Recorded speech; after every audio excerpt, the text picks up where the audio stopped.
SDPB helps shape South Dakota's future by educating, informing, and inspiring the next generation of thinkers, leaders, and creators. SDPB. Good, useful, and full of wonder.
SDPB serves South Dakota through an interconnected communication system that is on 24/7, 365. The first place for Amber Alerts, public safety announcements, and EAS messages. SDPB keeps public servants and citizens informed. Good, useful, and full of wonder. SDPB.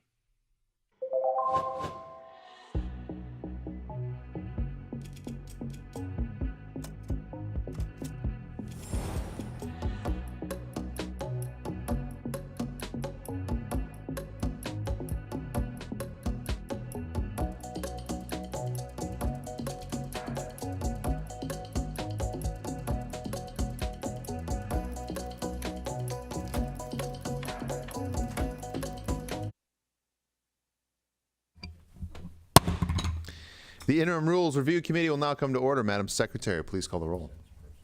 DeGroot. DeGroot. Here. Larson. Sorry. Here. Melhoff. Here. Mucky. Here. Howard. Here. Hanson. Here. Mr. Chair, you have a quorum. Thank you, Madam Secretary. We have a quorum. The chair will entertain a motion to approve the minutes of our last Interim Rules Review Committee meeting. So moved. Moved by Senator Melhoff, seconded by Representative DeGroot. Any comments on that motion? Seeing none, all those in favor of approval of the minutes will signify by saying aye. Aye. Aye. Those opposed, Aye. nay. That motion carries. Okay, welcome everybody to the Interim Rules Review Committee.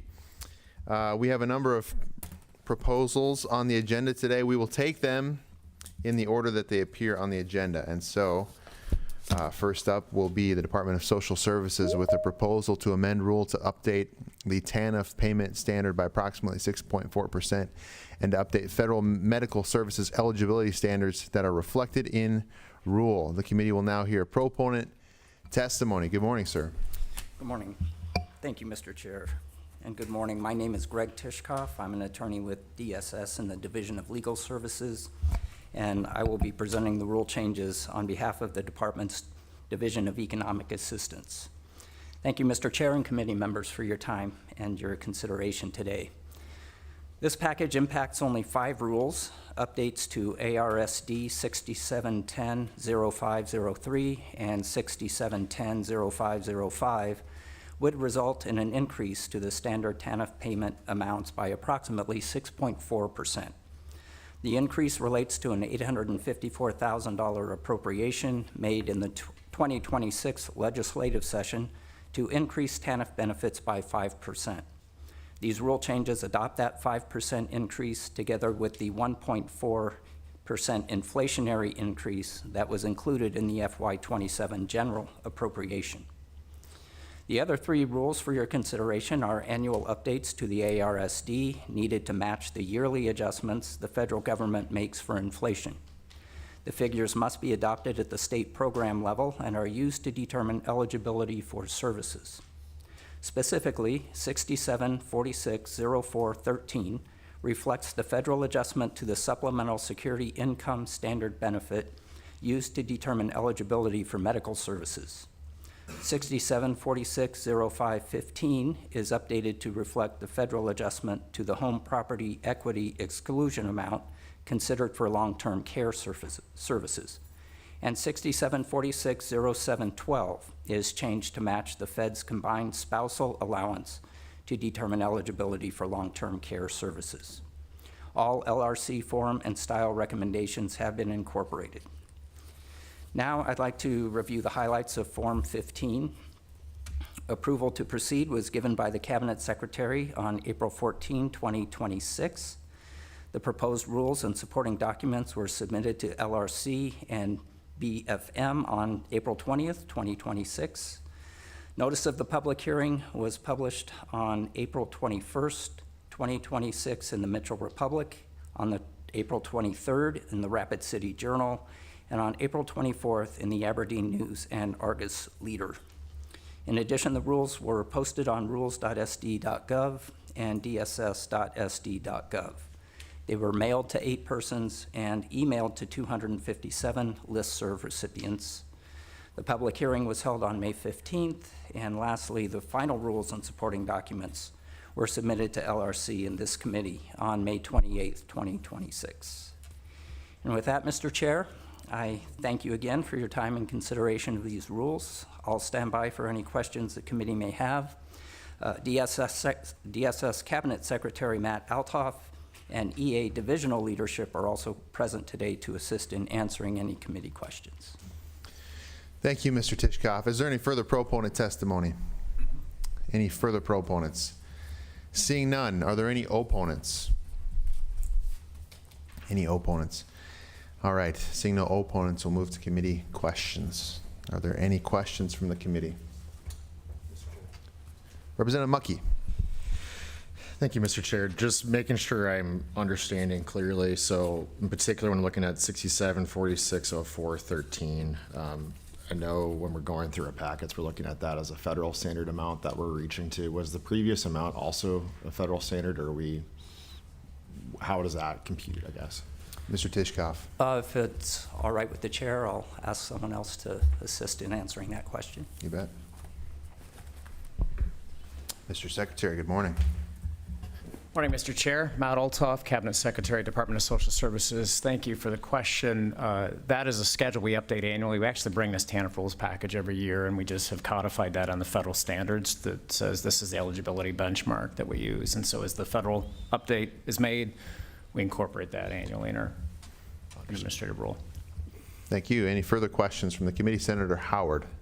Thank you, Mr. Chair. So question for either one of you. Correct me if I'm wrong on this, but last year we took the TANF down to the maintenance of effort, at least budget-wise we did, on the books. And then we implemented a 10% cut, with the rest coming out of reserves. Reserves will run out eventually. So that cut down to MOE on the books is still on the books as far as I know. So am I correct in saying that this is just more that is going to have to come out of reserves, and either we abide eventually by what we agreed to last year, getting down to maintenance of effort, or we're going to run out of reserves, and we're going to be looking at this again next year? I mean, walk me through that if you would. Mr. Secretary. Mr. Chair, so as a part of the general appropriation, additional general funds were added to the ongoing budget for our TANF program. So I think another way to look at it in those terms is that there is a bump up above the maintenance of effort requirement, and that's reflected in the 5% increase in the benefits that we're adding. In addition to that, there was the 1.4% inflation that was added to the number, Senator. So it is fact that there was ongoing programming that was happening. The 5% is not the full 10% we cut, and so we intend to bring that forward to the joint appropriations through our letter of intent that they've asked for us, and we're in the process of composing that, and we'll present all that to the JCA next month. Follow-up, Senator Howard. Thank you, Mr. Chair. Okay, so we did put back in money for this 5%. However, we still on the books then have a 25% reduction, if I remember right. We were 30% above maintenance of effort.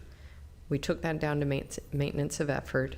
We implemented the 10% cut actual dollar-wise, but we're putting back in 5%.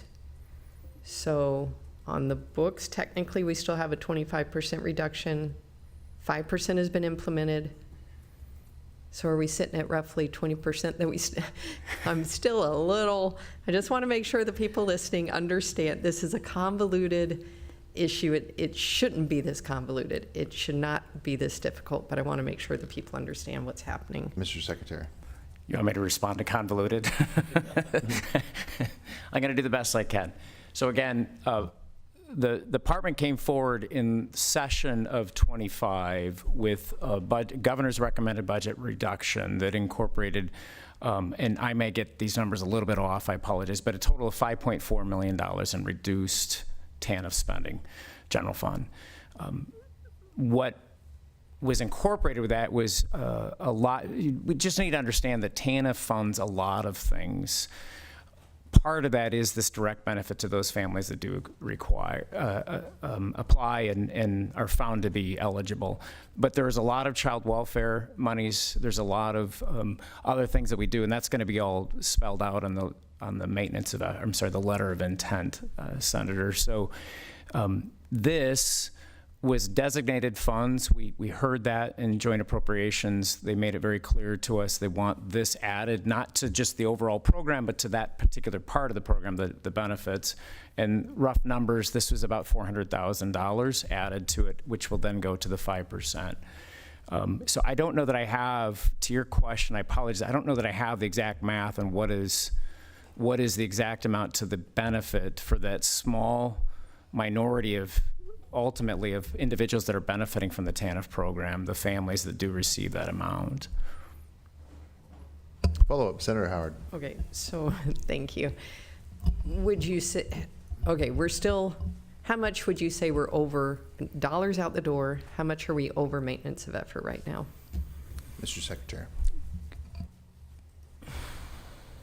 I appreciate the question. I don't think that I'm prepared to answer it. If I may, could I come back to you with an answer on that? What is, which I anticipate, I think we will very easily be able to spell that out for you as we are still in the drafting phase of our letter of intent. I'd like to just incorporate that, which is going to show overall the last 5 years, what have we been doing, where are we going with the TANF program, and specifically it asks for the reserve, right? The infamous TANF reserve that's there. We'll put forward some strategy. Any further questions?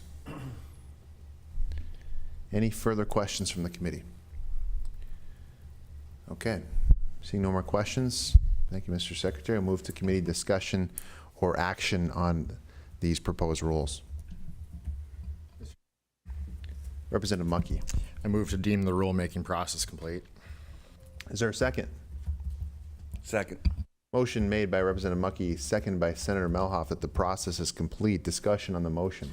Representative Mucky. Thank you, Mr. Chair. So I think it's important to state obviously, getting into a relitigation of what went on this last session in appropriations is not what I'm here to speak to, because we are the Rules Committee. But I will say I appreciate the Secretary of Social Services and the department for coming forward to bring these forward, as well as their annual package. I think what's important to state here is when you do look at the maintenance of effort that Senator Howard was speaking to, the amount is actually in the fiscal impact when we talk about how far we are above maintenance of effort. The maintenance of effort federally did not change, as Senator Howard stated.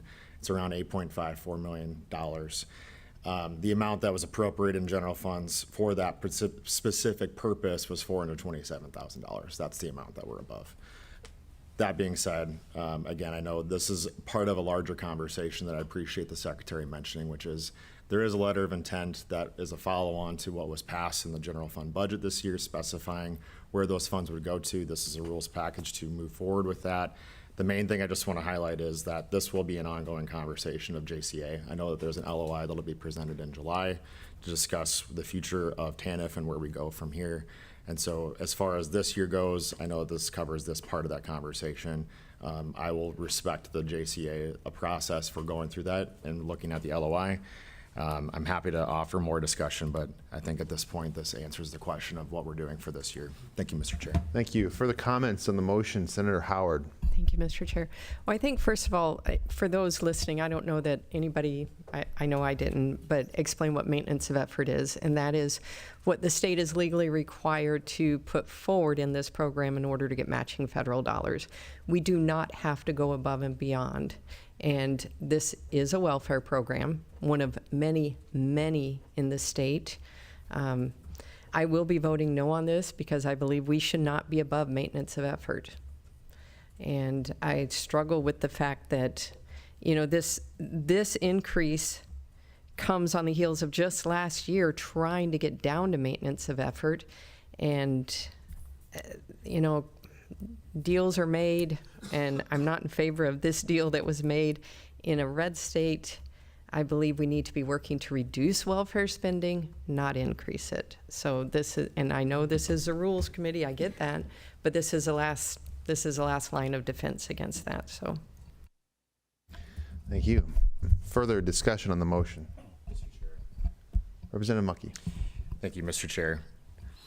I want to clarify something for the record. There was no deal made for this.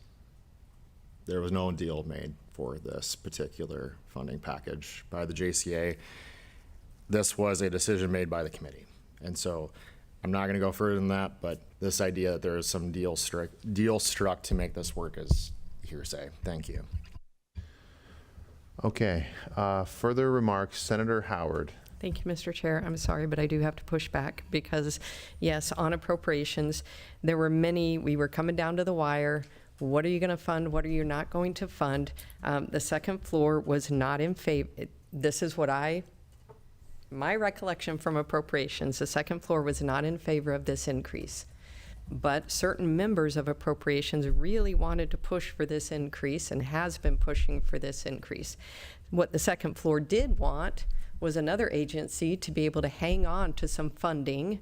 And I'm not going to go into the agency or what that funding was, but the second floor really wanted that funding. So they were willing to compromise on this and agree to this because certain members of appropriations really wanted this.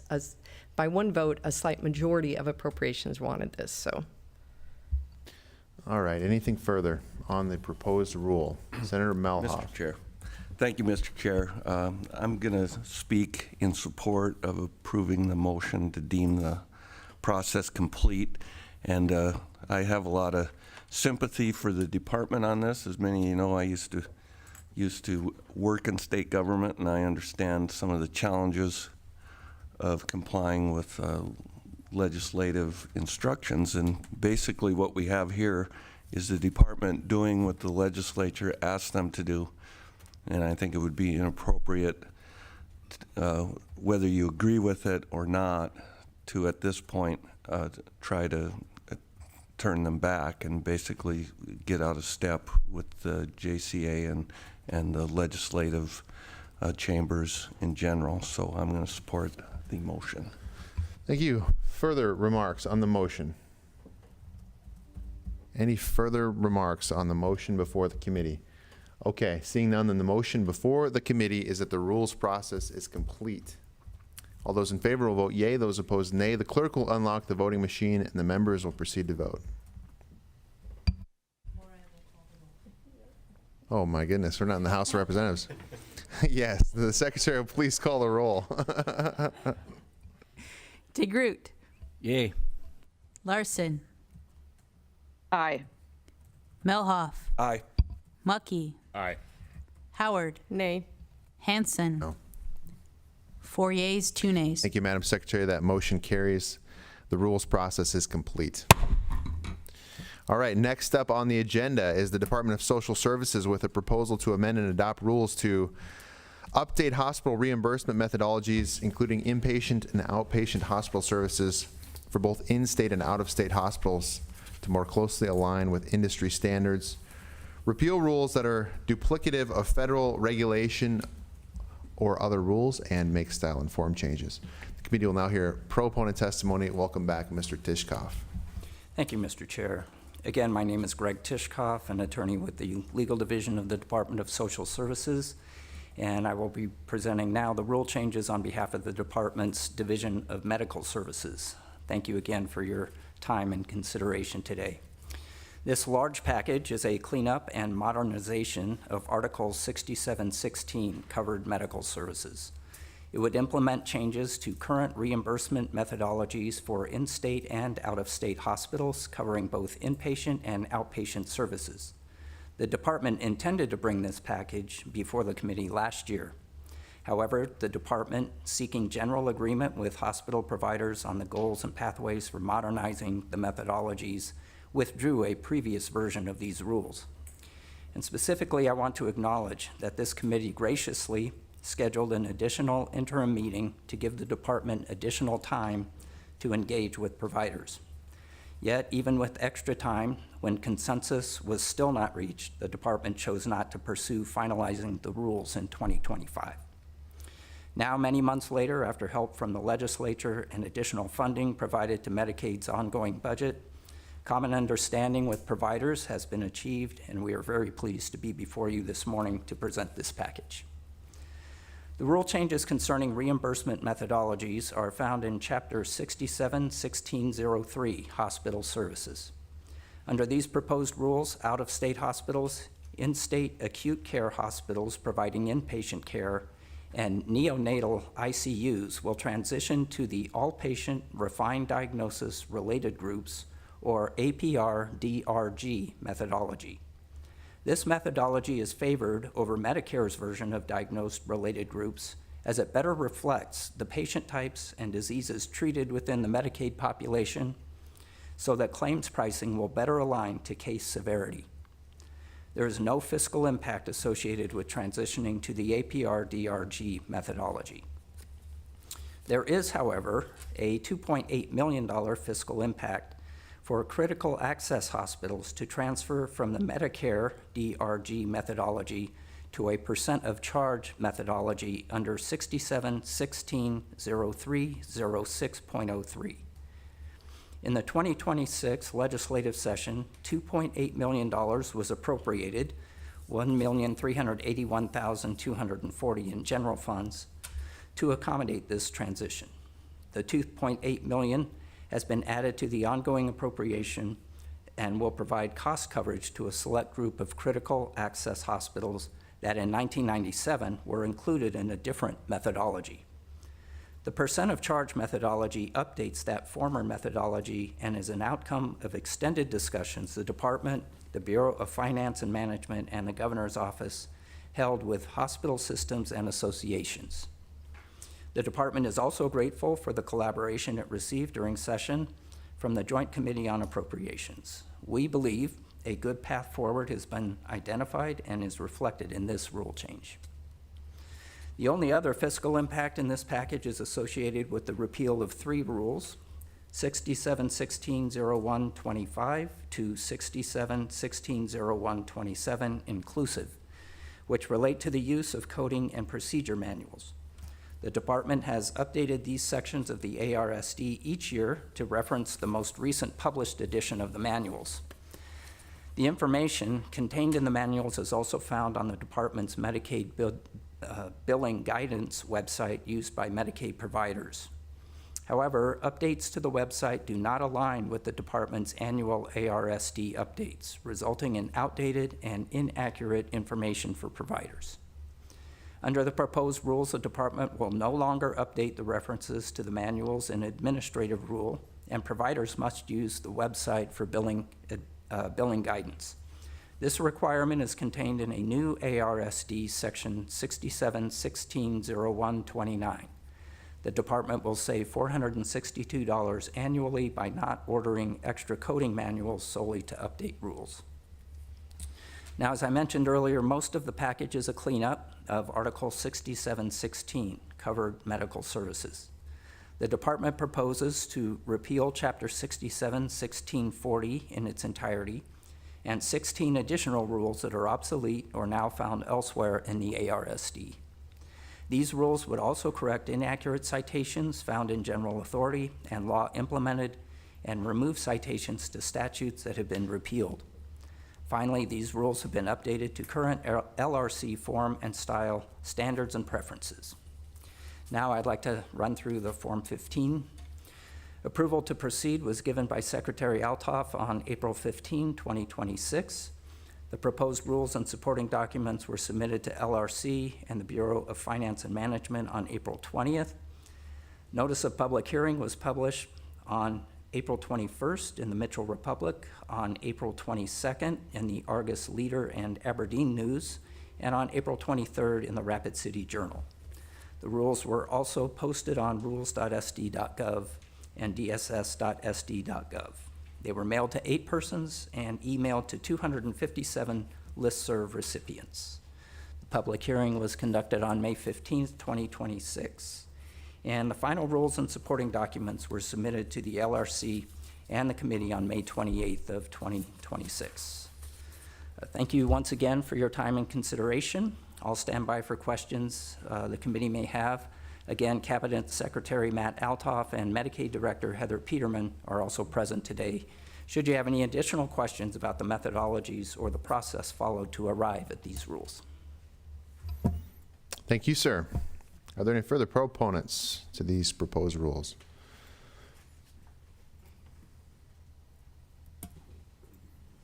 Mr. Secretary, welcome back. Mr. Chair, thank you very much. Matt Althoff. I suspect to be hear from Heather as well. Just a moment.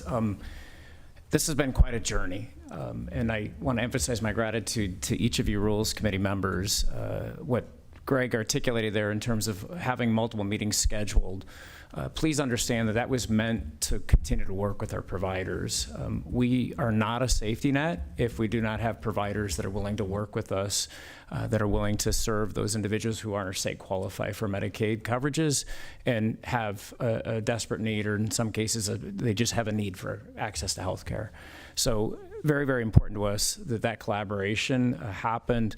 So grateful for the assistance of the Joint Committee on Appropriations, most notably the Governor's Office got involved in this during session.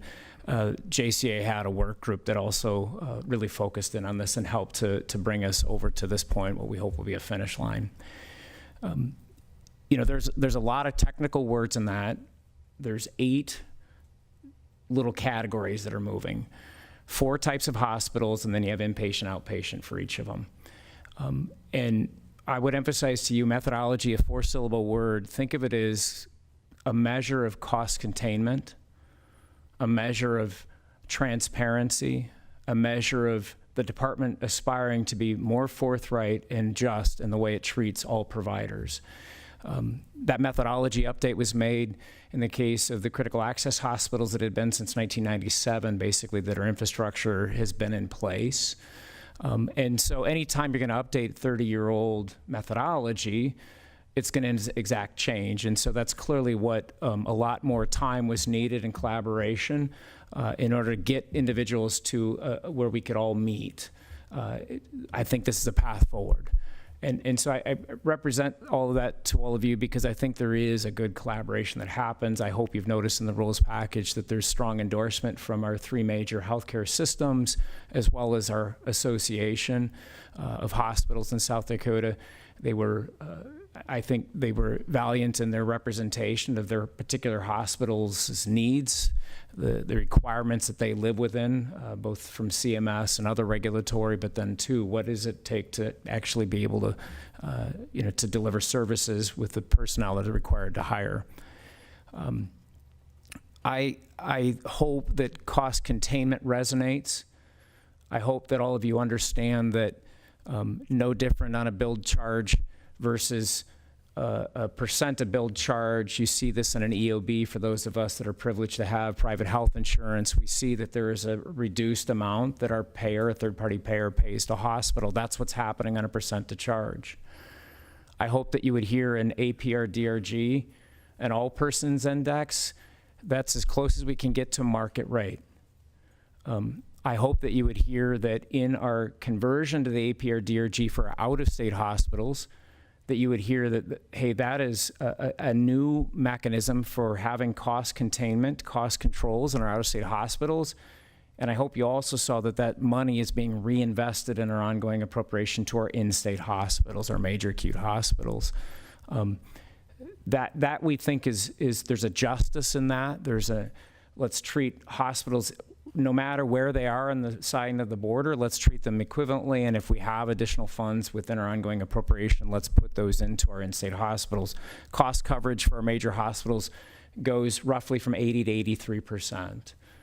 They still see Medicaid patients, even though it is one of the lowest payers that they have, in their payer mix in a lot of our hospitals. And I'm grateful for their willingness to continue to do this, not because they have to, but because they ought to, as I emphasize in my meetings with leaders of the hospital systems. So I just would ask that you see all that. I want you to know that our team has worked really, really hard. We leaned into third-party competency, that this process began actually in 2024, and we canvass what are we doing today. We started with what does our landscape look like today that is buried in an MMIS, and it has a lot of variances between one hospital to the next, even sometimes in the same zip code. What is happening in our critical access hospitals that were set on an arbitrary number based on the number of inpatient discharges in 1997, that led to inequity across our critical access hospitals where some were being paid below cost substantially. The ongoing appropriation addition that JCA did, which was instrumental in getting this to sort of a collaborative completion, represents just that. It is those 10 or so critical access hospitals that were on an antiquated APR DRG, methodology set in 1997, and we're moving them to a percent to charge. So now all 39 critical access hospitals will be treated the same way.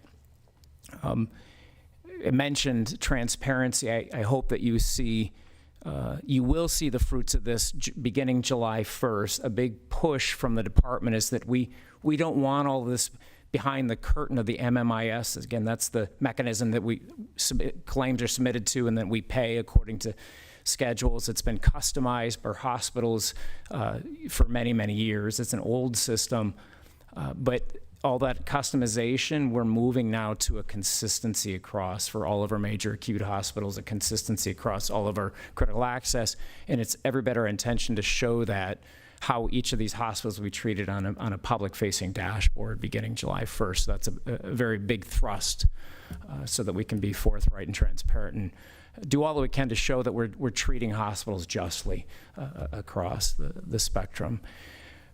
Appreciate you listening to a little bit more context. It is a very detailed, technical rules package, dense in some of those. I'd be remiss if I didn't emphasize our gratitude for LRC's collaboration in that too, to just clean up when you have statutes and rules that have been in there for a really long time. There's a lot of obsolescence that has gone on, so the cleanup and style informed aspects I think are pretty substantial in this package as well. Again, as has been stated, we'll stand by for questions. I just appreciate the opportunity to hear a little bit broader context of the collaboration that's gone on. Thank you very much. Are there any further proponents? Any further proponents? Okay, seeing none, are there any opponents to these proposed rules? Any opponents? All right, seeing no opponents, we'll move to questions from the committee. Senator Howard. Thank you, Mr. Chair. So I know during session, if people remember, there was some controversy. I think there was some assumptions made. I know my emails blew up at one time over this, but I'm wondering if you could address how this will impact Lifescape, Black Hills Works, those entities. If you don't mind just stating your name for the record, introducing yourself, and then you can proceed with answering the question. Thank you. Good morning. My name is Heather Peterman. I'm South Dakota's Medicaid Director. Thank you for the question. This current package does not change the inpatient hospital methodology for Lifescape. Part of the controversy that included the need to make sure that there was understanding by all of our providers resulted in clarifying for everyone, who was going to be impacted.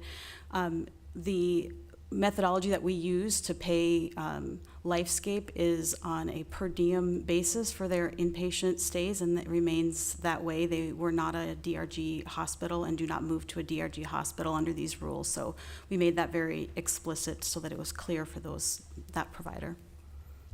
Mr. Chair, if I could just amend that too. Thank you very much. Heather's been extraordinary in helping us to get to that point. Leading up to, I think it was the September rules meeting that we ultimately withdrew from the agenda. You might recall that Mr. Watkins, Steve Watkins, CEO of Lifescape, and I sent a co-authored MOU. That remains today. I just want to emphasize. So that's one of the first things that we sort of concretized is that we got to a mutual agreement about how we could proceed with that. So that agreement that was in your inbox is valid and true today about what is reflected in this rules package. Thank you. Further questions from the committee? Representative Mucky. Thank you, Mr. Chair. Just making sure I'm dotting my I's and crossing my T's when it comes to feedback. I know when we're talking about the NICU and psychiatric inpatient hospital rate changes, are there any concerns or feedback that have been brought forward about those changes from those providers? Ms. Peterman. Representative Mucky, we've received positive feedback about those changes. As was noted, the previous methodology reflected more of a Medicare population, so it didn't have all of the data necessary to allow us to appropriately pay for services that reflected a NICU or a population that experienced behavioral health issues. The new methodology is much more robust in that area and does result in more robust reimbursement for those service lines. A follow-up. Follow-up, Representative Mucky. Thank you, Mr. Chair. Making sure I also have for the record, when we're talking about the website function, can you explain can you walk us through the process of how those rates are being eventually placed onto a public website so we understand how those rates are being arrived at and then being published online? Ms. Peterman. Thank you. Representative Mucky, one of the advantages of streamlining and modernizing our methodology allows us to use a consistent base rate for providers. We will publish the base rate as well as the conversion factors on our website, and it allows for the ability for all providers to have that assurance that they understand and know the components that go into their rate. Previously, some of the issues with our old methodology, which just happens over long periods of time when it's not reviewed and kept up to date, is those hospital-specific and other factors create a greater mismatch between the intensity of the service and what we're paying, and we would end up having a great portion, about 30% of this amount that's paid on the bill being in an outlier payment. So this helps smooth that out, allows for providers to see all those components, which again, that's the beauty of being able to put those components out on our fee schedules, websites, and keep those up to date so everyone knows what's being paid. Follow-up, Representative Mucky. Thank you, Mr. Chair. I know we've worked pretty tirelessly with you to figure out how do we make sure that we're holding as many folks harmless as humanly possible. Are we aware of, now we're at the final stage, are we aware of anybody that may possibly be negatively impacted as far as a system or a hospital location? Mr. Secretary. Thank you for the question, Representative Mucky. There are a couple of hospitals. It results from the outpatient side, the modification there, where they're seeing reductions. Some are within a system, one is not. But I would emphasize there are a lot of out-of-state hospitals that are going to see reduction because they're a percent to charge methodology moving the APR DRG. So we look at it in the totality, and there are great reasons why people seek treatment out of state. There are parts of our state that live along a border. The nearest hospital is there. It's not just, you know, tertiary care that's being sought, but it is a large number of hospitals that are actually experiencing it in this conversion, not just you know, one or two, if I may. Representative DeGroot. Thank you, Mr. Chair. Question on classification. Can you just explain to me how a hospital is classified and how does a hospital become a critical hospital? Mr. Chair, thank you very much for the question. So critical access is a CMS designation, and they set that criteria. South Dakota just aligns to that and those criteria. And so it's a voluntary designation sought by a hospital. That's a hospital administration determination. What we are trying to do is just simply align to that. There's no sense in reinventing the wheel. And so that's something that, you know, we're grateful to do it. I would just quickly add that another example of that, of where we do all that we can to align to CMS, is on the cost reporting. So the critical access hospitals, one of their functions for their Medicare methodologies is that they do annual cost reports. We in DSS just simply said, well, let's just use your Medicare cost report. So let's not be duplicative in that efforts. And so that's a good example where we just do all that we can to streamline. But again, a lot of factors go into the critical access designation, and it is 100% federally set. Follow-up, Representative DeGroot. Thank you, Mr. Chair. As you know, my hospital is a loser, over $100,000 loss with this methodology change. Can you tell me why they are a loser? And second, follow up on that, is there something that they can do to get reclassified so they would not be that much of a loser? Secretary Althoff. Mr. Chair, so there was an adjustment made in 2016 where the outpatient rates were benefited, and there was an intent at that time to move to a normalization, to bring them to a consistent level, and that didn't happen. I'm not here in that time. There's a lot of reasons why that didn't happen, but what has happened since then is some hospitals were receiving a higher rate at the outpatient side. Now, I get it. Medicaid is still usually one of the lowest payer, but from a department perspective, there were hospitals that were receiving much higher rates than other hospitals in that outpatient side. So I resist the notion of winners losers. I don't like that. It's safety net. This is about care for the indigent. But the reality is that they've been benefiting from that inaction that didn't happen after what was perceived to be a strategic implementation phase in. And that predates Heather's and my arrival to the department. A lot of good reasons for that. So what is happening is that that's ultimately being implemented. We're getting consistency on the APC is the methodology on the outpatient side, and that results in a lower rate for the outpatient side. Now, I do want to emphasize on the inpatient side, they're getting a pretty sizable bump, and I do back into contextual comments. There was a strategic decision with the help of our third-party consultancy to say reinvesting in inpatient, it's really essential. If you're going to have a hospital, they have to be able to care for inpatient. And so that ultimately was a strategic decision and strong recommendation from our third party. So that's sort of what's baked into the result of, to your point, Representative, it is fact that based upon experience of most recent 2024 cost reports, they would see a reduction overall. We've worked very closely with that administration. I feel we've tried to get more data, good information so they can make an informed decision about how to strategically react to this, adjust to this. We're still working on rural health transformation to say, is there ways that could help them expand service delivery and therefore they increase their volume? A lot of those things are sort of being contemplated. But that's the reason, that's the origins for it, is the APC rate that went into effect in 2016 didn't get fully implemented. Just one more follow-up. Go ahead. Thank you, Mr. Chair. Did you just basically say that Brookings was charging more than other hospitals for outpatients? Is that what you said? And so now that they're not getting reimbursed at that level? Secretary Altoff. Mr. Chair, so they were receiving a higher rate of reimbursement for the same charges as compared to other hospitals, correct? Thank you. Yeah. Senator Howard. Thank you, Mr. Chair. Okay, so if I'm understanding this correctly, switching to this different methodology is going to cost us $2.8 million ongoing. Is there any, they don't pay property taxes. These facilities don't. They don't pay sales taxes on most of, probably all the equipment that they purchase. So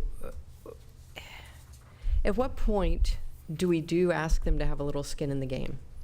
I mean, taxpayers just keep getting asked to pay more and more and more, but these facilities are getting a good break in other areas. So, do we ask them to contribute to this? Because if we're taking care of the indigent in this way, it should be all of us in on this. So are we asking anything in return? Any cost-saving measures, anything from them?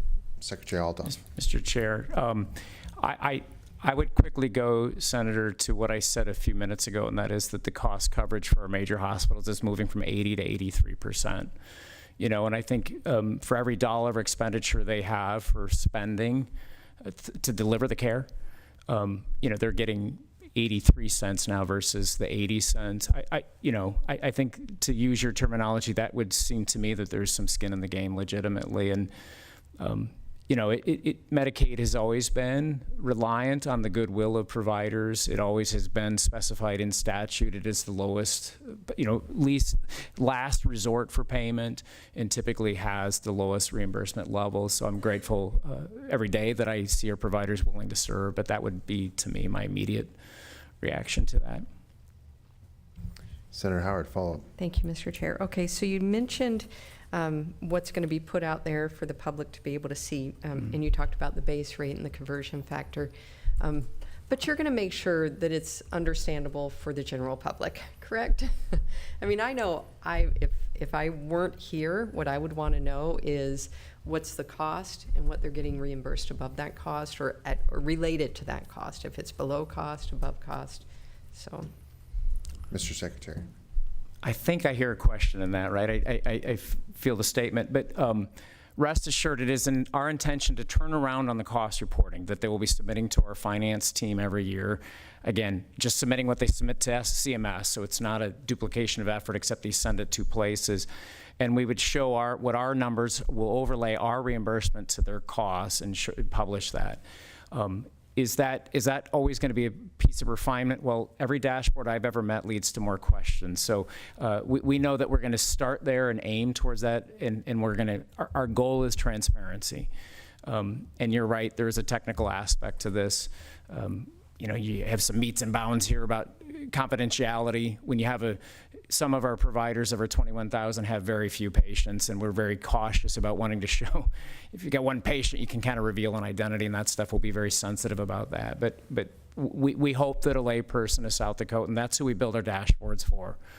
We take the stewardship of the taxpayer money for the delivery of the safety net very seriously, and we want them to have an understanding of who are the persons and the lives that are being impacted. Any further questions from the committee? Okay, seeing none, thank you both. We appreciate it. We'll move to committee discussion or action on the proposed rules. Senator Melhoff. Mr. Chair, I would move that the process be deemed complete. Motion made by Senator Melhoff, seconded by Representative Mucky, that the process is complete. Any discussion on the motion? Senator Melhoff. Mr. Chair, yes. I'd just like to recognize the department for taking on this. Was a huge undertaking, and when you're moving that much cheese around, people get upset when you move their cheese. And I think to get to a point where we largely have consensus and agreement from the stakeholders, that I think we have a pretty good process in place. And again, like to commend the department for their hard work on this. Thank you. Further discussion. Representative Mucky. Thank you, Mr. Chair, and I again want to thank the department as well too. This is months, years of effort. I know, and I asked the question I did very intentionally at the end to figure out if we've left anybody else out of this, and I appreciate the questions and comments from Representative Groot as well. I know when we worked together, especially this past session, to figure out how do we keep our critical access hospitals held harmless in this process. We know that this is an extremely complicated and in-depth process, and so I think it's important for us to continue to keep in mind we are trying to reach a sustainable and transparent process. We're going to have to continue to put in the effort to figure out how do we continue to support every hospital in the state, because we cannot allow especially our critical access hospitals or those regionals to fail. And so I appreciate the opportunity to work with you on this, Mr. Secretary, and your team. And I know for our committee, it's good to see this type of depth that we've gone through to get to this point. So thank you, Mr. Chair. Thank you. Representative DeGroot. Thank you, Mr. Chair. The Secretary referred to this as a journey, and he talked about how long this has been in place and hasn't been tackled for many, many years.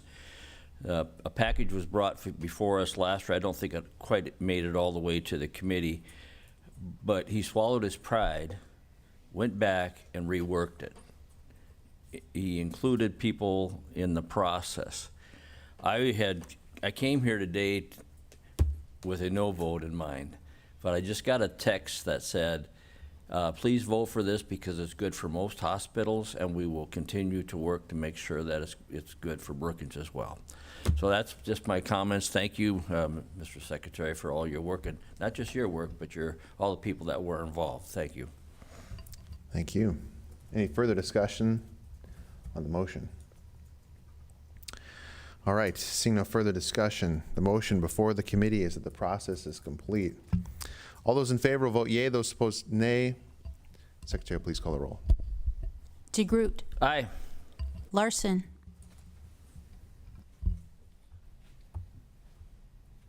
Aye. Larson, aye. Aye. Melhoff, Aye. Mucky, Aye.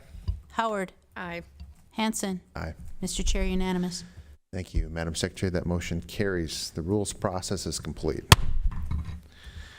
All right. Chair will pass the gavel down to Representative DeGroot.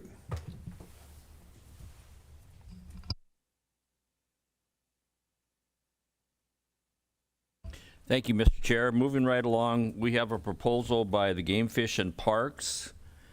Come forward, please. They are proposing to amend a rule to increase the Black Hills elk hunting season length in Unit BHE-4B from October 15th through the 31st and December 1st through the 16th to October 1 through 31 and December 1 through 16. Proponent testimony, Mr. Kirschman. Thank you, Mr. Chairman, and good morning, committee members. Tom Kirschman, Director of the Wildlife Division, Department of Game, Fish, and Parks. If you recall, a month ago, or your last committee meeting, we had some lengthy discussions and conversations about several elk hunting seasons in South Dakota, so you're probably asking the question, why are you back with another rule related to the elk hunting season? It's a very simple answer to that, and this is a direct result of a public petition that was brought forward to the GF&P Commission. We had a landowner representing himself and some additional landowners from our elk hunting unit, which I'll just say is Unit 4, which lies on the east side of Custer State Park, to give you a geographic reference of where this is located. This particular unit is very unique in the Black Hills as it is primarily composed or comprised of private land versus public land, and in the Black Hills, public land is primarily Forest Service land, but this particular unit is primarily composed of private land. Those landowners had discussions with our staff and then ultimately brought forward a petition asking for this change in respect to the dates themselves for hunting opportunities. Right now, what opportunity would exist for anyone that does draw a cow elk tag in Unit 4 would be that October 15, 16 through the end of October, and then the first 15 days of December. What they asked for in their public petition was to include the first couple of weeks of October as well for a cow elk hunting season. And the reason they asked that was to provide more time and opportunity for hunters that do draw a cow tag to be successful in harvesting an elk. We work very closely with these landowners in this particular unit because it is primarily private land. And for anyone to harvest an elk, essentially in Unit 4, you are working with and obtaining permission from these private landowners. So they brought that petition forward. The commission accepted the petition, put it through the rule promulgation process, the public hearing, and then at their May commission meeting, they did adopt that proposal that they put forward for this rule change, adopted and finalized it at their May commission meeting. So we went through the rule process, and hence where we are here today. So it is unusual for us to come before you and have just one rule that needs to be adjusted or amended, but that's what you have in front of you today, is one rule or a component of a rule that asks for Unit 4 to have those dates adjusted, and that's how we got here today. So I will keep this fairly brief and try to answer any questions you have, but that is the background of this particular rule adjustment, and appreciate your consideration of this, and we'll answer any questions that you may have. Thank you, sir. Are there any other proponents? Seeing none, are there any opponents in the room or online? Seeing none, are there questions for Mr. Kirschman? Any committee questions? Seeing no questions. Chair. Yes. Thank you, Mr. Chair. This is a fairly simple question, but what's the benefit to the agency or to the landowners to have this extended period to increase the chances of being able to harvest one? Yeah, through the chair. Senator Melhoff, again, when we look at this particular unit as private land in primary composition of that geographic area, we work closely with these private landowners, especially when elk numbers or elk will congregate. They will cause depredation concerns and issues, competition for forage, some of those things.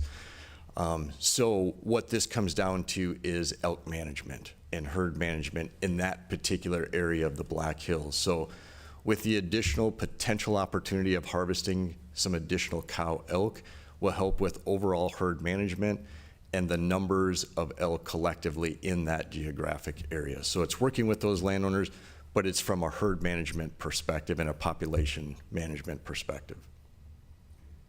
Thank you. Any further questions? Seeing none, seeing no questions, further questions from the committee, is there any committee action and/or discussion? I move we deem the rulemaking process complete. It's been moved by, excuse me, I was just about to say Senator Muckey, but Representative Muckey, and seconded by Senator Melhoff that the rule process complete. Madam Secretary, please take the roll. Larson. Aye. Melhoff. Aye. Muckey. Aye. Howard. Aye. Hanson. Aye. DeGroot. Aye. Mr. Chair, unanimous. The vote is unanimous. The rule process is complete, and I will move the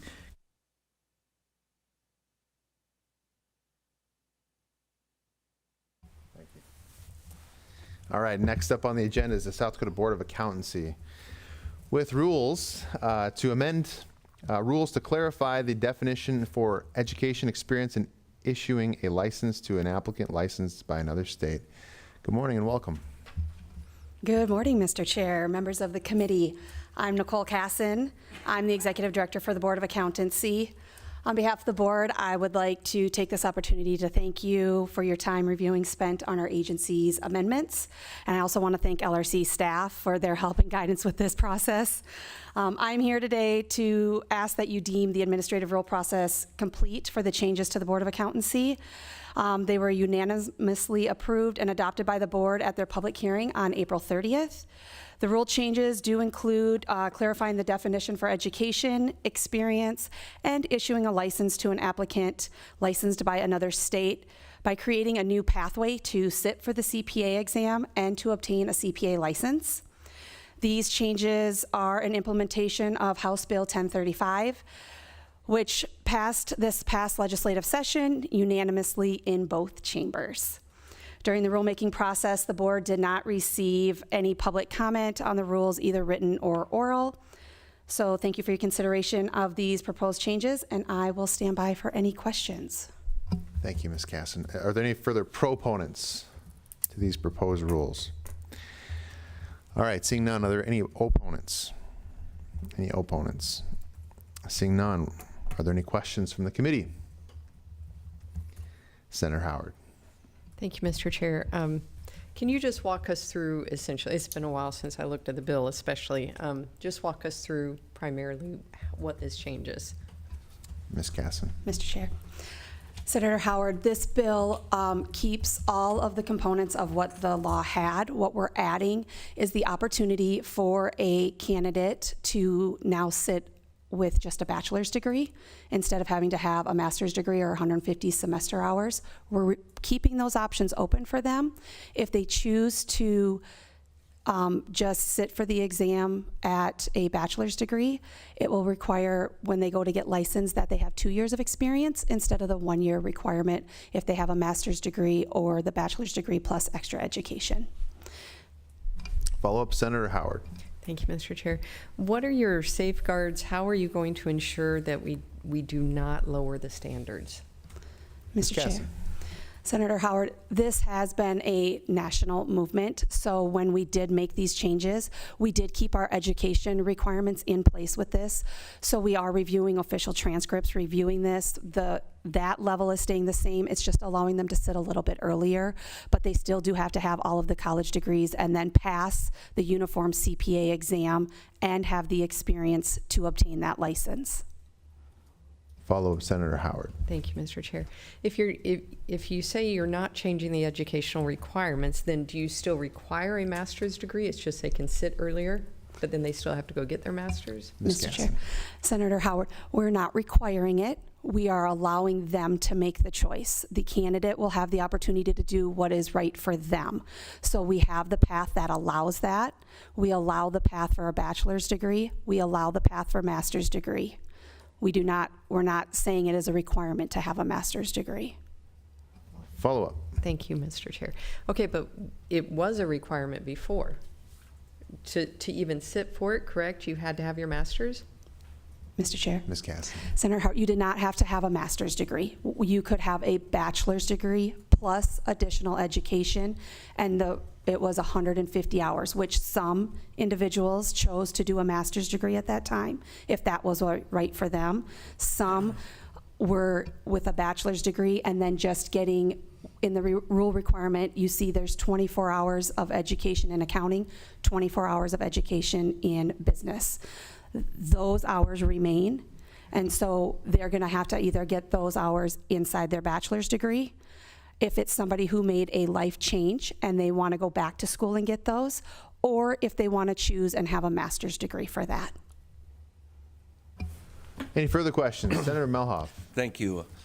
Just for clarification, when you sit for the exam, whether you have a bachelor's degree or a master's degree, the difficulty of the test is the same. Would that be a correct statement? Mr. Chair. Senator Melhoff, you are correct. It is a uniform exam. It does not look at what education level you have coming in to take that exam. Follow up. Thank you, Mr. Chair. So if you can pass that exam and earn your license as a CPA, is there any thought of allowing somebody with an associate's degree or somebody who's just very skilled in accountancy to sit for the exam at some point? Ms. Casson. Mr. Chair, Senator Melhoff, at this time, we like to keep the exam components uniform across the United States. So then if a CPA is in South Dakota, we have a mobility law that says they can be a CPA in Iowa or a CPA in California or New York. Right now, the associate's degree is not what the national standard is. So we are not moving to that at this time. Right now, we are looking to make sure a CPA in South Dakota is recognized as a CPA in other states and to be on par with the rest of the United States. Follow up. Actually, if I could just make a comment no question. But I appreciate the answers you provided. But I think there's been a tendency to make regional institutions the gatekeeper of every profession, and I think this is good to step back a little bit and make it so people are competent to do that job, are able to do it without having to go through the time and expense of picking up a master's degree. Thank you. Any further questions? All right. Seeing none, thank you so much. We'll move to committee discussion or action. Representative Mucky. Thank you, Mr. Chair. I move to deem the rulemaking process complete. Is there a second? Second. Motion made by Representative Mucky, seconded by Representative DeGroot that the rules process is complete. Any discussion on that motion? Representative Mucky. Yes, Mr. Chair, thank you. And thank you for returning. I know this is a topic that we had heard throughout session. One thing that I know coming from a family of accountants that this is an important piece to move forward with to make sure that the profession actually has more folks coming in that will have the same stringencies but be able to do so in a different pathway. So I appreciate you bringing this forward and ask for your yes vote. Thank you. Any further discussion? Seeing none, then the motion before the committee is that the rules process is complete. All those in favor vote aye. Those opposed nay. Madam Secretary, please call the roll. DeGroot, Aye. Larson, Aye. Melhoff, Aye. Mucky, Aye. Howard, Aye. Hanson. Aye. Mr. Chair, unanimous. That motion carries. The rules process is complete. And the chair will pass the gavel to Senator Melhoff.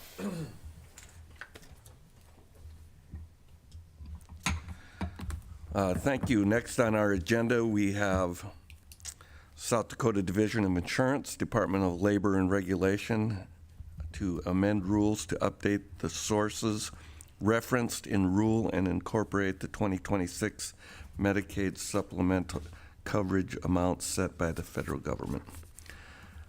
Do we have any proponents? Yes. Good morning. Good morning, Mr. Welcome. Chair. Members of the committee, my name is Lisa Harmon, and I'm here on the Department of Labor and Regulation, Division of Insurance, to present our rules packet before you today. I will go through our timeline and process that we followed before giving you an explanation of the packet. So the approval to proceed was signed by Secretary Holtman on April 20th. The proposed rule was submitted to LRC and BFM on April 28th. The notice of public hearing is published in the Aberdeen News, the Argus Leader, and the Rapid City Journal on April 28th. We sent notice of the public hearing and the rules via 2 email listservs to approximately 141,000 recipients. We also posted the notice and the rules on the division's website as well as the rules.sd.gov site. The public hearing was held on May 19th, where no members of the public attended, and the division submitted this packet to LRC and this committee on June 1st. So the packet before you today contains 2 buckets. It is our date certain rules and our Medicare supplement coverage amounts, which we bring forth every year. Starting with the date certain rules, these rules start on page 1 and then begin again on page 32 to the end of the packet of the final rules. So throughout our rules, the division references and refers to various sources that are published by the National Association of Insurance Commissioners, or the NAIC. The NAIC is made up of state regulators in a state-based regulatory system of insurance.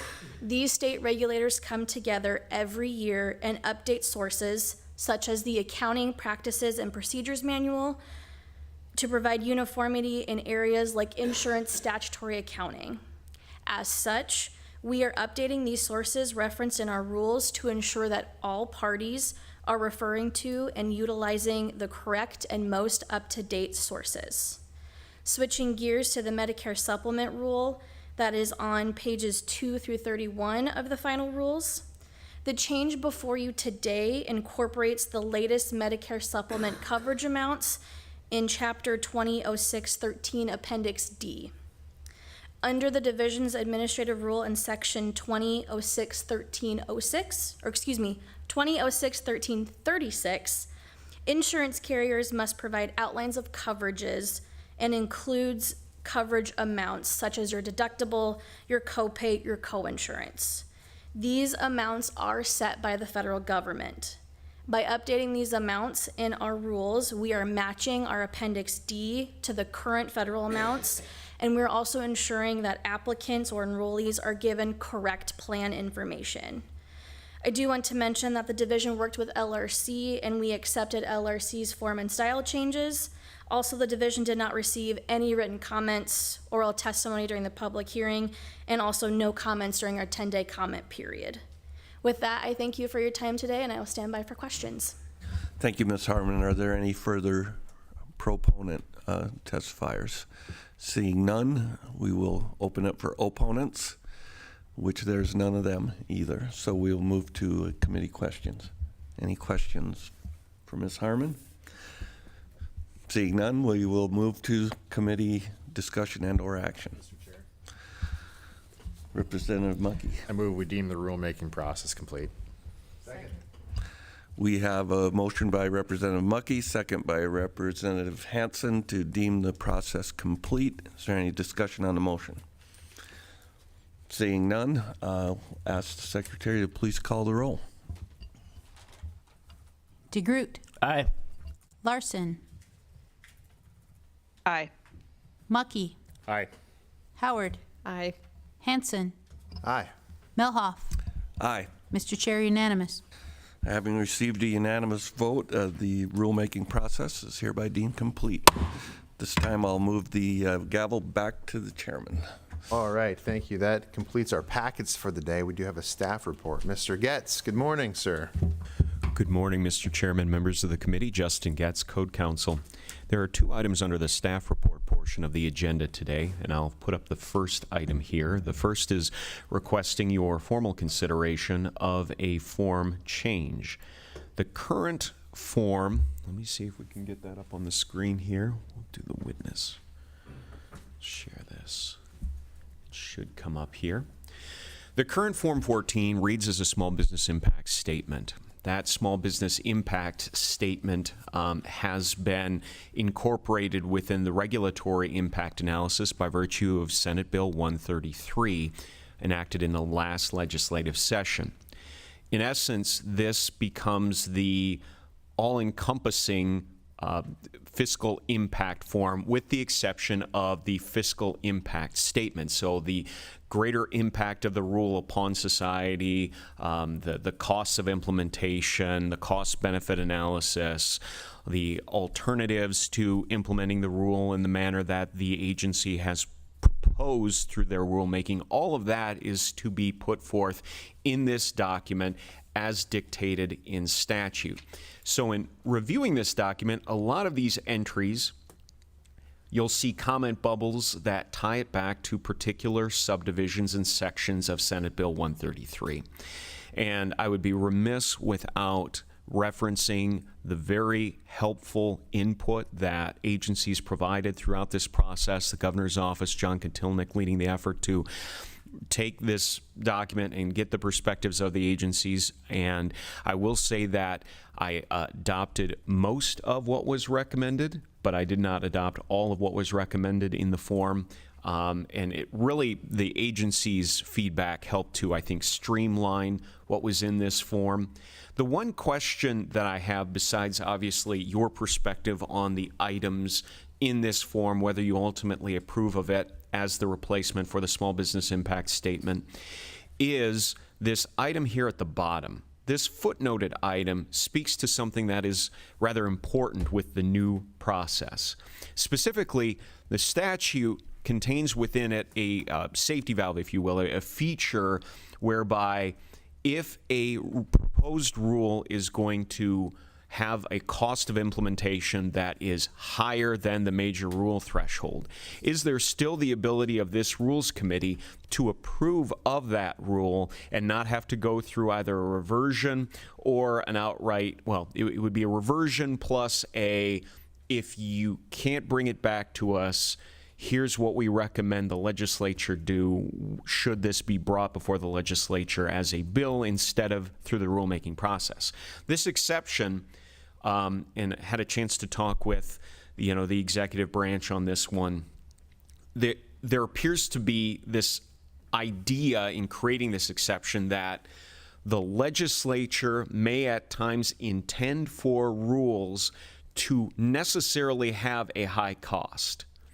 And it would be sort of against legislative intent to essentially force that whole rule framework that the legislature intended be high cost and be, proposed through the rulemaking process back before the legislature again, basically creating this sort of this loop, if you will, this never-ending loop, and that would be, something that obviously could really stymie the entire legislative and rulemaking process altogether if we keep getting this feedback loop, if you will, back to rules, and it keeps getting sent back to the legislature. So the two instances are, the one directs in statute the propounding of particular rule language, and you've seen that in a few bills in legislative session where there's a caption above that says by X date the interim, this rule will be propounded by this agency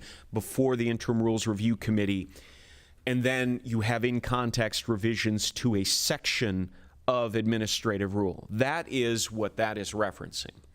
The second exception authorizes or requires that the rule be propounded and the rule could not be reasonably executed in a manner that would place the rule below the major rule cost threshold. That would be an instance where the legislature, say, directs an agency to propound a broad regulatory framework that is, say, to be in alignment with the federal government's regulations, which is the case in a number of areas.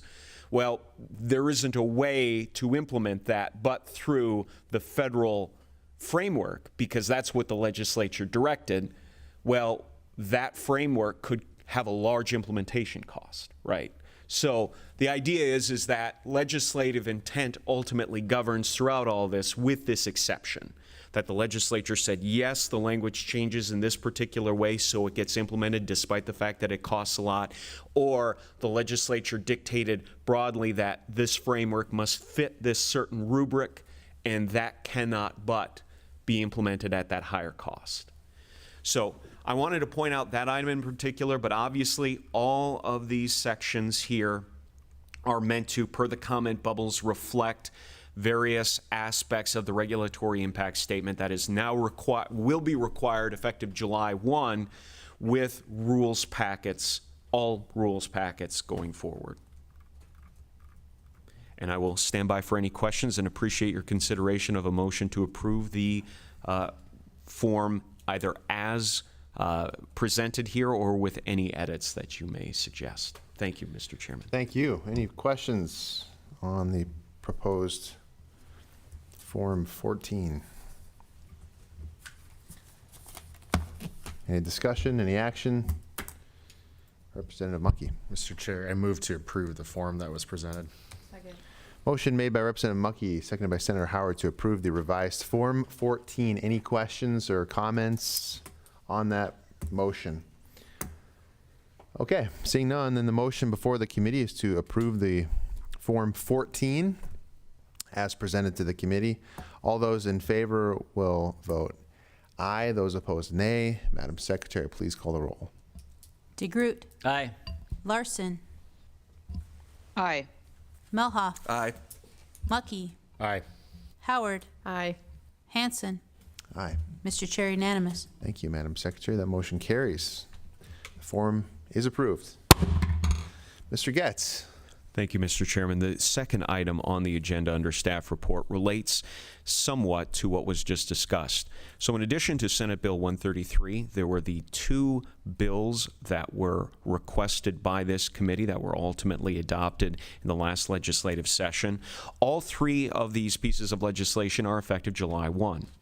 The question that has been posed, frankly, by both LRC staff and by the agencies that is before you is an informal question, one that you don't have to take a formal motion on necessarily, but one that would be very helpful, is this idea of those three pieces of legislation. Is it the intention of this Rules Committee that the agency rule packets that may be ongoing at the time that we hit July 1 should then comply with all three of those pieces of legislation, or is it a requirement that any rule packet that is filed on or after July 1 be bound to it, only those packets? So essentially it's ongoing plus anything going forward, or just anything going forward from July 1 should these statutes apply. Now, just I know I provided a staff memo on that. We have the one statute that pertained to the public website, a single website for containing all of the rules documentation filed by these agencies. There was another provision that spoke to the agency financial resource information should there ever be a fee increase in the rule packet proposed. And then finally, SB 133, the major rule threshold, the major rule review, the regulatory impact analysis. Obviously there, we're dealing with a form that was just now approved, so that may make implementation something of a little bit of a logistical feat, but maybe not something that is impossible. So I say all that as a preface to this point, and any guidance that the committee can provide is greatly appreciated. Thank you, Mr. Guest. I think they better be ready to go and have all of the packets that come before this committee after July 1 have satisfied the requirements of these laws. That's my position. Senator Howard? Thank you, Mr. Chair. I would agree. They knew from the time this was signed by the governor that this was coming, so I think they should be ready, and they could be ready. So, Representative Mucky.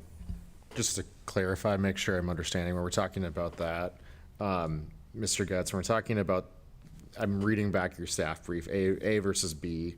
I'm pretty fond of supporting A, just making sure I understand we're talking about rulemakings that are outstanding, not yet filed as final.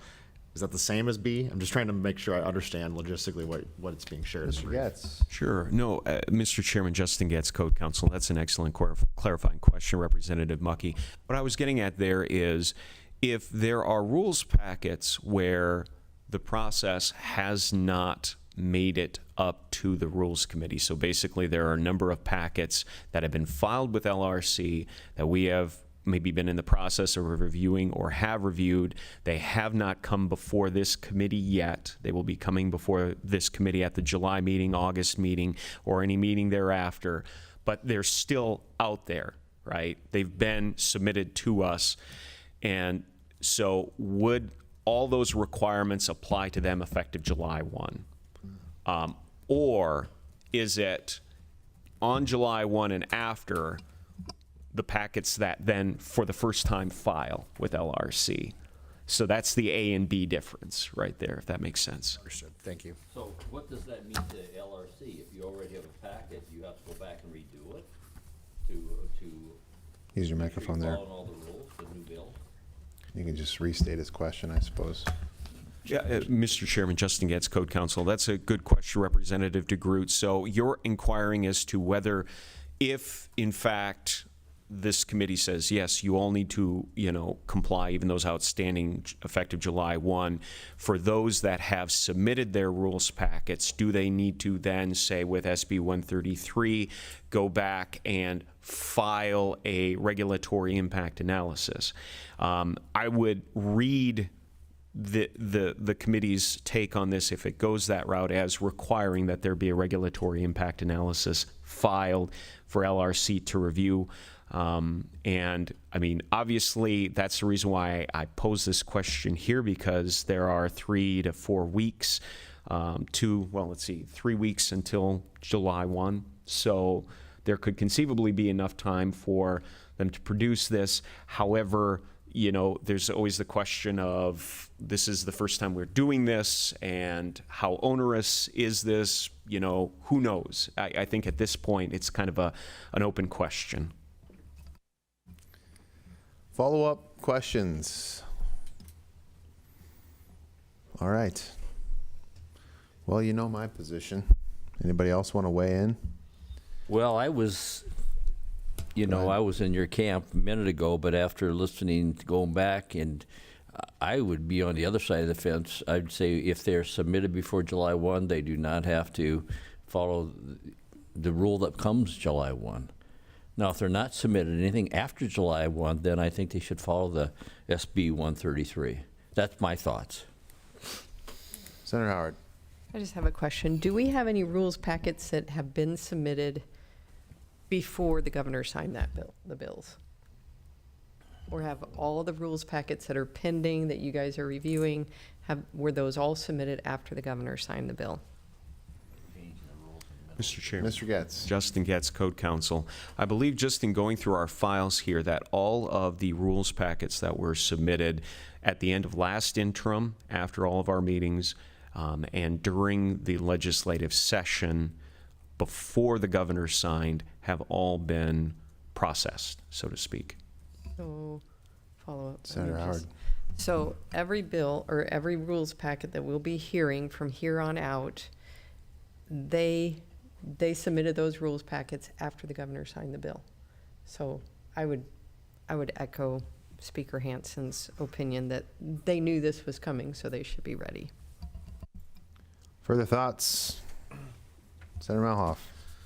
Yeah, I have some mixed feelings on the whole thing with regard to if something becomes law at a certain time, if you've done all this work under the previous law, should you have to go back and redo it simply because your hearing date is scheduled after it becomes law?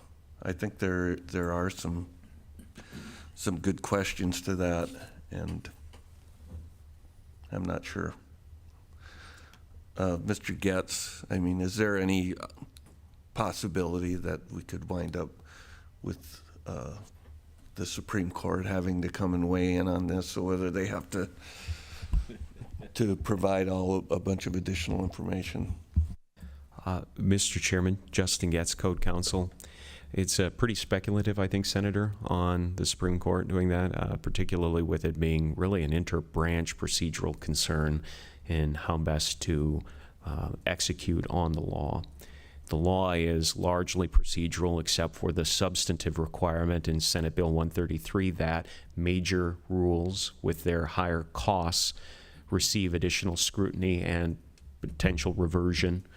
So beyond that, it's largely procedural, and ultimately, if the committee decides that there isn't really a consensus, if the committee is okay with choosing the effective July 1, anything filed on or after is enforceable. If there's no consent, I'll go either direction. Just anything that you can provide in terms of where the majority might be too, that would be helpful. The way I see it, the law goes into effect July 1. Our next meeting is July 14th. I mean, a lot of the stuff that we passed in the legislature, people are operating under the old law until July 1 comes around, and then they need to change course and operate under a new law. So I think these agencies should just be held to that same standard that we hold everybody else to when we change laws that affect all sorts of industries all across the state. So again, my position is if they're coming in here July 14th, and they should abide by the law that was passed and then went into effect on July 1st. Representative Mucky. Thank you, Mr. Chair. Mr. Getz, as we're looking at the packets that are outstanding, are there any that have a particular urgency for implementation to your knowledge, or is it just a matter of they're going through the standard process like anything else? Mr. Chairman, Justin Getz, Code Counsel. I'm trying to recall where we sat with these. I have my file here of all the documents that have been submitted, the rules packets that are outstanding, and I know Kelly had helpfully provided some of those in chart form here. And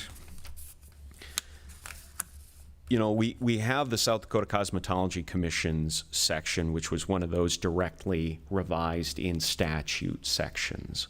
Okay, so there's a statutory deadline by which they need to propound. So there would be an urgency. you've got the apprenticeship rules, which there's something of a timeline there where it triggers, the entire framework triggers on the approval of the federal government for this state apprenticeship agency. Well, the rules aren't effective until the feds approve it. The feds want these rules to be in place for that to happen. So there's a sense of urgency there, to my knowledge. I'm not as familiar with the appraiser certification program's needs, but I presume that there's a standard that they need to meet, and that's tied into federal banking concerns. And so there may be some sort of need there. There are games from the Lottery Commission that are upcoming, X's and O's, Powerball. So there, again, is a national game where they may have a timeline that they need to meet. The Gaming Commission has treatment of parimutuel racing and having electronic infrastructure in place and the rules to support that electronic infrastructure. I think they wanted to have that as close to July. Well, I don't know. That's maybe speculation, but I know that there was some statute that was enacted for that. So there may be some of that. Housing Development Authority revising rules for the new airport funding. Getting that all in place for maybe. So sorry to belabor that, but No, it's good belaboring. Thank you for answering that. I think, from my thought, Mr. Chair, so long as we're moving with all due speed to communicate to all of these outstanding packets and give them as much time as possible to be successful, I'm open to A, and staying consistent and moving forward. I think the biggest thing is just making sure if we are going to move forward with that, we do everything in our power to help them procedurally comply with the law. Okay. Other thoughts? Do you have sufficient direction, Mr. Getz? Mr. Chairman, Justin Getz, Co-Counsel, I thank you for that, and thank you for your consideration with all of this. It means a great deal. Just so that I'm clear then, when it comes to the options posed in the staff memo, we're talking all rulemakings that are outstanding on July 1 and any rulemakings brought thereafter is how the committee generally wants to proceed with these requirements. And is that a fair assessment? I think that's right. As of July, in other words, as of our next meeting, July 14th, I believe, they should be directed to be in compliance with all the laws that went into effect on July 1. Does that make sense? Mr. Chairman, Justin Getz, Code Counsel, that does make sense. That means they would be up on the website, which I believe is rules.sd.gov, as indicated by the governor's office. And then that any fee increase needs to have an agency financial resource information form, 17, I believe, and that there be a regulatory impact analysis submitted and review conducted by LRC staff to see if there is, in fact, a major rule being presented and to alert the committee to that. Yes, sir. Okay. Thank you, Mr. Thank Chairman. you. Absolutely. Thank you for all your work. We appreciate you guys very much. Anything else for the committee? Okay. Seeing nothing further, the chair will entertain a motion to adjourn. Moved by Senator Howard, seconded by Representative Mucky. All those in favor of adjournment will signify by saying aye. Aye. Those opposed, nay. Aye. We are adjourned. Thank you.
SDPB shares the voices and experiences of South Dakotans, preserving our stories, our culture, and our sense of place.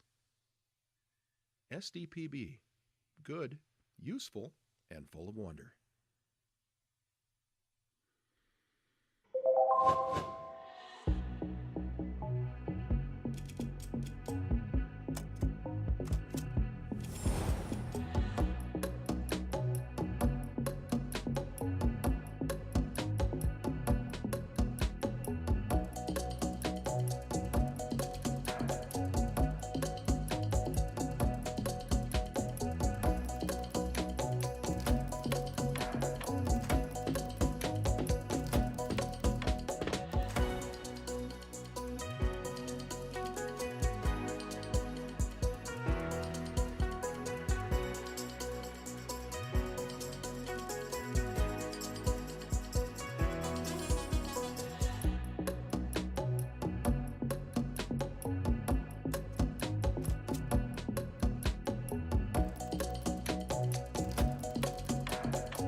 As South Dakota's public media network, SDPB serves everyone with transparency, integrity, and commitment to open access. Good, useful, and full of wonder. SDPB.